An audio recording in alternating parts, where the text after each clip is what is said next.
ನಮಸ್ಕಾರ ಕರ್ನಾಟಕ. ಕರುನಾಡಿನ ಸಮಸ್ತ ಕನ್ನಡ ವೀಕ್ಷಕ ಬಾಂಧವರಿಗೆ ಅನಿಲ್ ಕುಮಾರ್ ವಕೀಲರು ಮಾಡುವ ನಮಸ್ಕಾರಗಳು.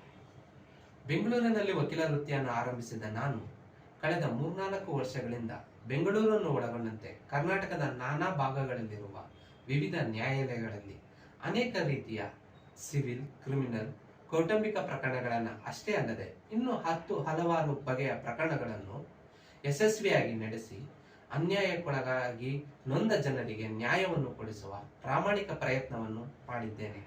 ಆದರೆ ಬಹಳಷ್ಟು ಕಕ್ಷಿದಾರರು ನನ್ನ ಹತ್ರ ಬಂದು ತಮ್ಮ ಸಮಸ್ಯೆಗಳನ್ನು ಹೇಳ್ಕೊಂಡಾಗ ಅವರು ಹೇಗೆ ಕಾನೂನಿನ ಜ್ಞಾನವಿಲ್ಲದೆ ಮೋಸ ವಂಚನೆಗೊಳಗಾಗಿ ಸಮಸ್ಯೆಗಳಿಗೆ ಸಿಲುಕಿ ತಮ್ಮ ಬದುಕನ್ನೇ ಕತ್ತಲಾಗಿಸಿಕೊಂಡಿರುತ್ತಾರೆ ಎಂಬುದನ್ನು ನಾನು ಮನಗೊಂಡು ಅಂತಹ ಅನ್ಯಾಯಕ್ಕೊಳಗಾದ ಜನರಿಗೆ ನ್ಯಾಯವನ್ನು ಕೊಡಿಸುವ ಹಾಗೂ ಅವರಿಗೆ ಕಾನೂನಿನ ಜ್ಞಾನವನ್ನು ಹಂಚುವ ಉದ್ದೇಶದಿಂದ ಈ ಕಾನೂನು ದೀಪ ಎಂಬ ಯೂಟ್ಯೂಬ್ ಚಾನಲ್ ಅನ್ನು ಹೊಸದಾಗಿ ಪ್ರಾರಂಭಿಸಿದ್ದೇನೆ.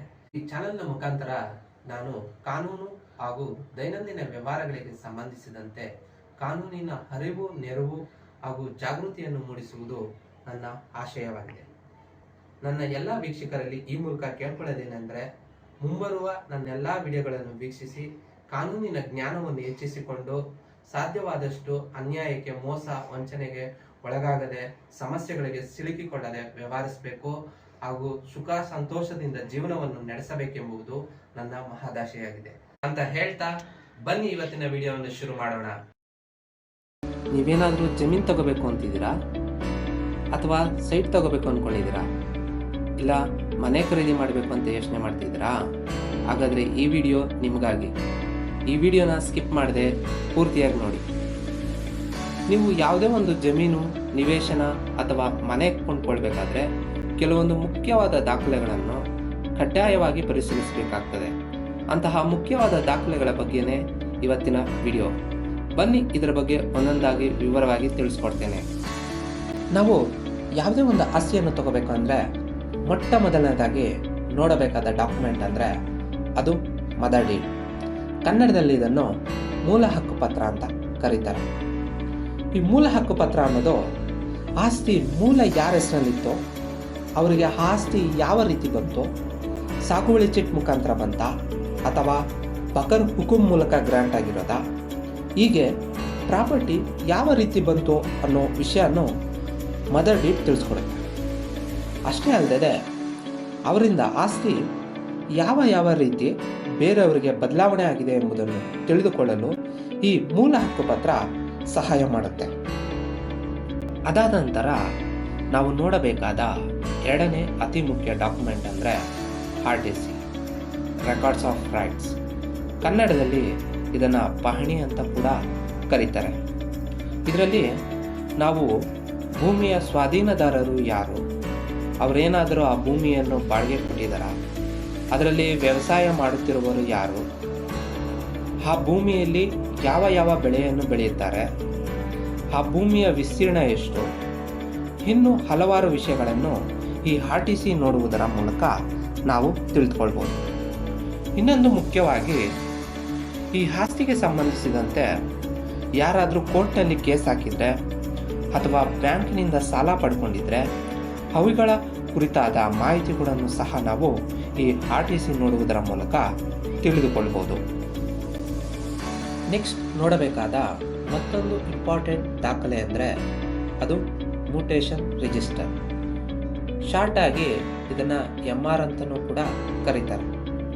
ಇದರಲ್ಲಿ ನಾವು ಜಮೀನಿನ ಹಕ್ಕು ಬದಲಾವಣೆ ಯಾರಿಂದ ಯಾರಿಗೆ ಆಗಿದೆ, ಇಲ್ಲಿಯವರೆಗೂ ಎಷ್ಟು ಬಾರಿ ಹಕ್ಕು ಬದಲಾವಣೆಗಳು ಆಗಿವೆ, ಅವು ಯಾವ ಮೂಲಕ ಹಕ್ಕು ಬದಲಾವಣೆ ಆಗಿದೆ, ದಾನ ಕೊಟ್ಟಿದ್ದಾರಾ ಅಥವಾ ಕುಟುಂಬದಿಂದ ವಿಭಾಗವಾಗಿ ಬಂದಿರೋದಾ, ಇಲ್ಲ ಒಬ್ಬರಿಂದ ಇನ್ನೊಬ್ಬರಿಗೆ ಮಾರಾಟದ ಮುಖಾಂತರ ಬಂದಿರೋದಾ ಅನ್ನೋ ಸಂಪೂರ್ಣ ಮಾಹಿತಿಯನ್ನು ಈ MRನಲ್ಲಿ ನಾವು ಕಾಣಬಹುದಾಗಿದೆ. ಅದಾದ ನಂತರ ಜಮೀನಿನ ಅಂತಿಮ ವಿಸ್ತೀರ್ಣ ಎಷ್ಟಿದೆ ಎಂಬ ನಿಖರವಾದ ವಿವರವನ್ನು ತಿಳಿಯಲು ನಾವು ಈ ಆಕಾರ್ ಬಂದ್ ಎಂಬ ದಾಖಲೆಯನ್ನು ನೋಡಬೇಕಾಗುತ್ತದೆ. ಜಮೀನಿನ ವರ್ಗಾವಣೆ ಮಾಡುವ ಸಮಯದಲ್ಲಿ ಈ ದಾಖಲೆ ಅತ್ಯವಶ್ಯಕವಾಗಿ ಬೇಕೇ ಬೇಕಾಗುತ್ತದೆ.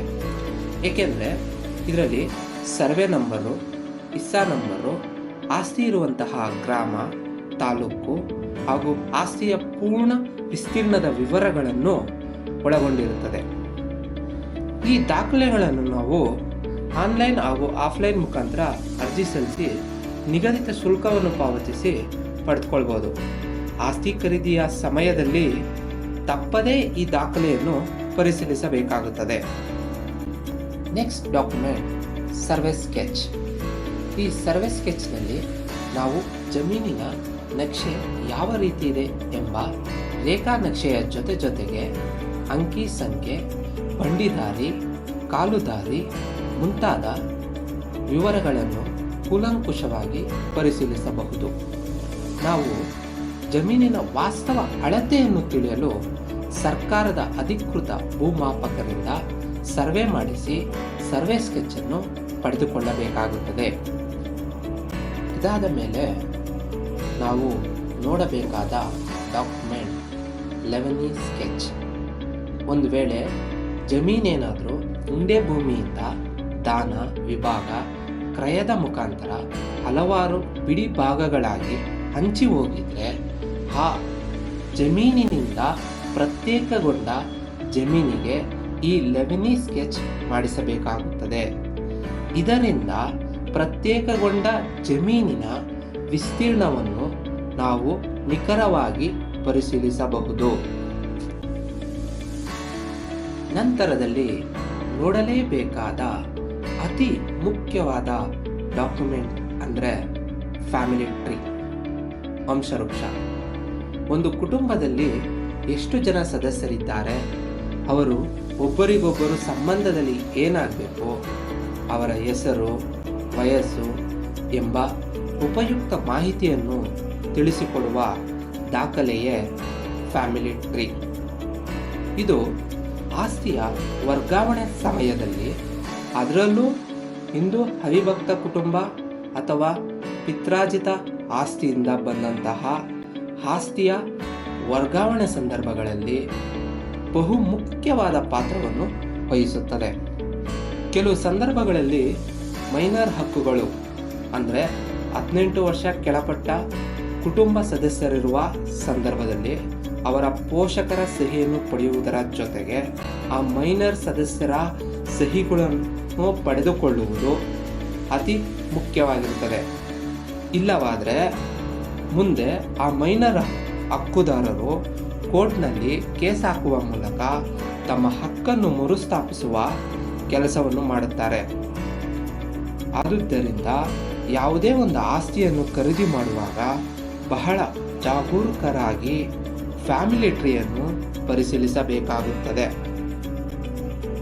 ಈ ಹಿಂದೆ ಮಾರಾಟವಾಗಿರುವ ಅಂದರೆ ಖರೀದಿ ಮಾಡಿರುವ ಆಸ್ತಿ ಮರು ಮಾರಾಟ ಮಾಡುವ ಸಂದರ್ಭಗಳಲ್ಲಿ ಈ ಅಬ್ಸಲ್ಯೂಟ್ ಸೇಲ್ ಡೀಡ್ ಅಂದರೆ ಶುದ್ಧ ಕ್ರಯ ಪತ್ರವನ್ನು ಅಗತ್ಯವಾಗಿ ಪರಿಶೀಲಿಸಬೇಕಾಗುತ್ತದೆ.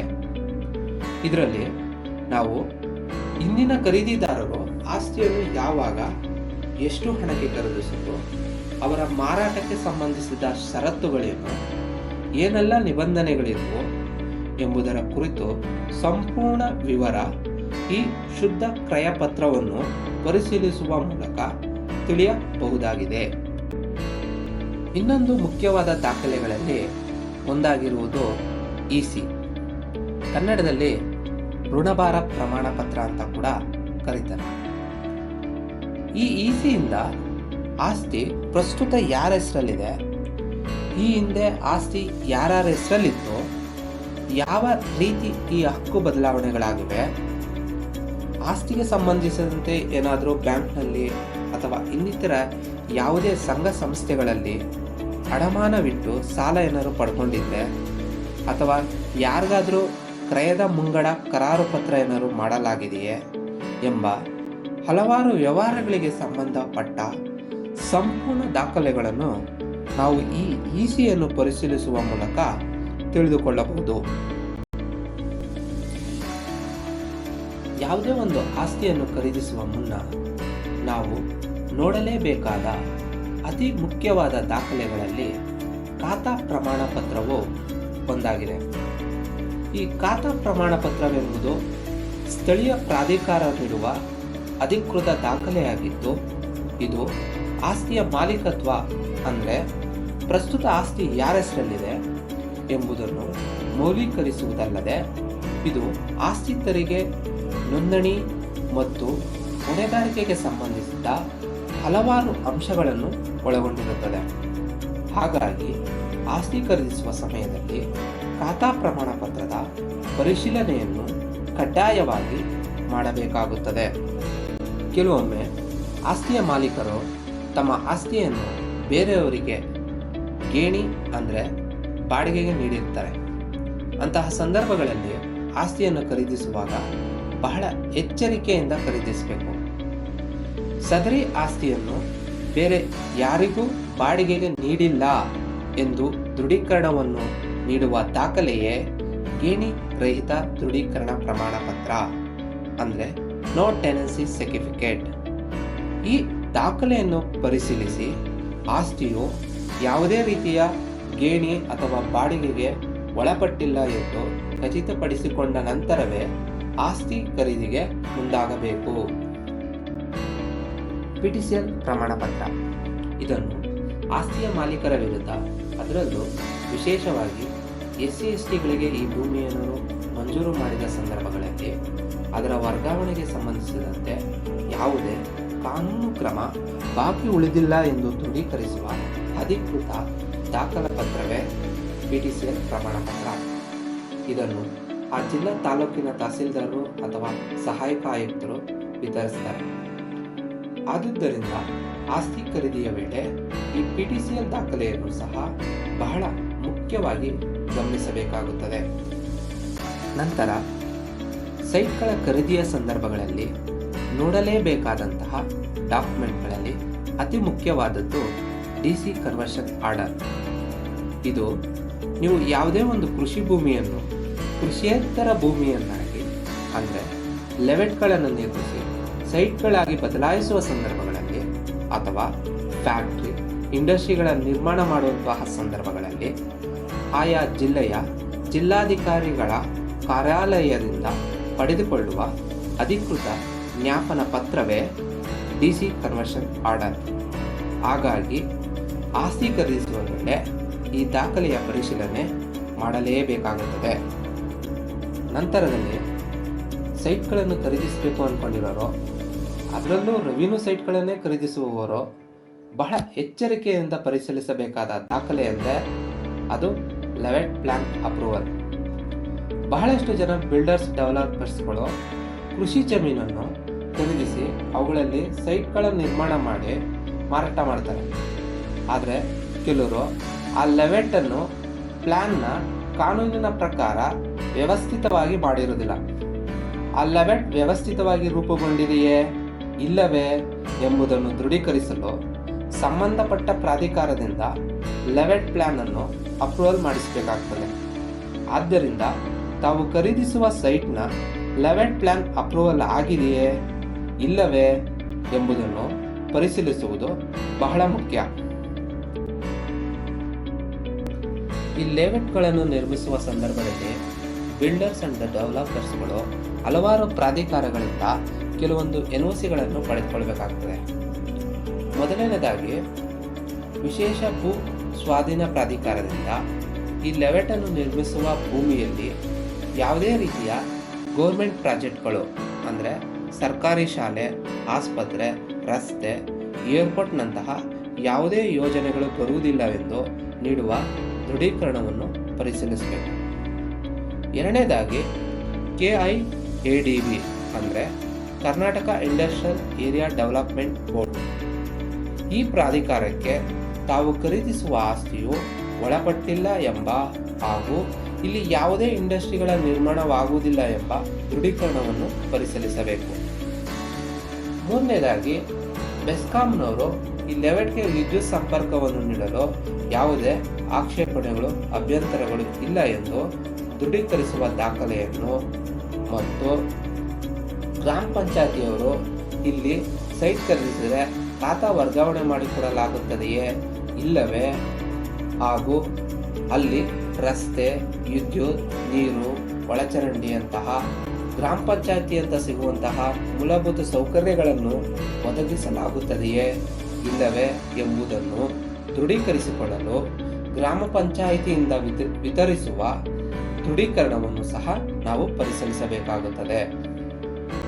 ಹೀಗೆ ಯಾವುದೇ ಒಂದು ಆಸ್ತಿ, ಜಮೀನು, ನಿವೇಶನ, ಮನೆಯನ್ನು ಖರೀದಿಸಬೇಕಾದರೆ ಅದಕ್ಕೆ ಸಂಬಂಧಪಟ್ಟ ಎಲ್ಲ ಭೂ ದಾಖಲೆಗಳನ್ನು ಕೂಲಂಕುಷವಾಗಿ ಪರಿಶೀಲಿಸಿ ಎಲ್ಲವೂ ಸರಿಯಿದೆ ಎಂದು ಖಚಿತಪಡಿಸಿಕೊಂಡ ನಂತರವೇ ಖರೀದಿಗೆ ಮುಂದಾಗಬೇಕು. ಇಲ್ಲವಾದರೆ ಅನ್ಯಾಯ, ಮೋಸ, ವಂಚನೆಗೊಳಗಾಗಿ ತಾವು ಕಷ್ಟಪಟ್ಟು ಸಂಪಾದಿಸಿದ ಹಣವನ್ನು ವ್ಯರ್ಥ ಮಾಡಿಕೊಳ್ಳಬೇಕಾಗುತ್ತದೆ. ಆದ್ದರಿಂದ ನನ್ನ ಎಲ್ಲ ವೀಕ್ಷಕರಲ್ಲಿ ನಾನು ಈ ಮೂಲಕ ಕೇಳ್ಕೊಳ್ಳೋದೇನೆಂದರೆ, ತಾವೇನಾದರೂ ಭೂಮಿಯನ್ನು ಖರೀದಿಸಬೇಕು ಅಂದರೆ ದಯಮಾಡಿ ಒಮ್ಮೆ ಎಲ್ಲ ದಾಖಲೆಗಳೊಂದಿಗೆ ವಕೀಲರನ್ನು ಸಂಪರ್ಕಿಸಿ ಅವರೊಂದಿಗೆ ಸಮಾಲೋಚಿಸಿ ಅವರ ಸಲಹೆಗಳನ್ನು ಪಡೆದು ಕಾನೂನುಬದ್ಧ ದಾಖಲೆಗಳನ್ನು ಹೊಂದಿರುವ ಭೂಮಿಯನ್ನಷ್ಟೇ ಖರೀದಿಸಿ. ಅವಸರಕ್ಕೆ ಹಣವನ್ನು ನಷ್ಟ ಮಾಡಿಕೊಳ್ಳಬೇಡಿ ಎಂಬ ಕಿವಿ ಮಾತಿನೊಂದಿಗೆ ಇವತ್ತಿನ ವಿಡಿಯೋವನ್ನು ಮುಗಿಸ್ತಾ ಇದ್ದೀನಿ. ಕಾನೂನು ಹಾಗೂ ಇನ್ನಿತರ ವಿಷಯಗಳಿಗೆ ಸಂಬಂಧಿಸಿದಂತೆ ಇನ್ನೂ ಹಲವಾರು ಉಪಯುಕ್ತ ಮಾಹಿತಿಗಳನ್ನು ಪಡೆಯಲು ನಮ್ಮ ಕಾನೂನು ದೀಪ ಯೂಟ್ಯೂಬ್ ಚಾನಲನ್ನು ಈಗಲೇ ಸಬ್ಸ್ಕ್ರೈಬ್ ಮಾಡಿ, ಬೆಲ್ ಐಕಾನನ್ನು ಕ್ಲಿಕ್ ಮಾಡುವುದರ ಮೂಲಕ ನಮ್ಮ ಯಾವುದೇ ವಿಡಿಯೋಗಳನ್ನು ಮಿಸ್ ಮಾಡದೆ ನೋಡಿ ಅಂತ ಹೇಳ್ತಾ, ಈ ವಿಡಿಯೋ ನಿಮ್ಗೆ ಏನಾದರೂ ಇಷ್ಟ ಆಗಿದ್ರೆ ಲೈಕ್ ಮಾಡಿ, ಶೇರ್ ಮಾಡಿ. ಮತ್ತೊಂದು ಹೊಸ ವಿಷಯದೊಂದಿಗೆ ಮತ್ತೆ ಭೇಟಿ ಆಗ್ತೀನಿ. ಜೈ ಹಿಂದ್, ಜೈ ಕರ್ನಾಟಕ ಮಾತೆ.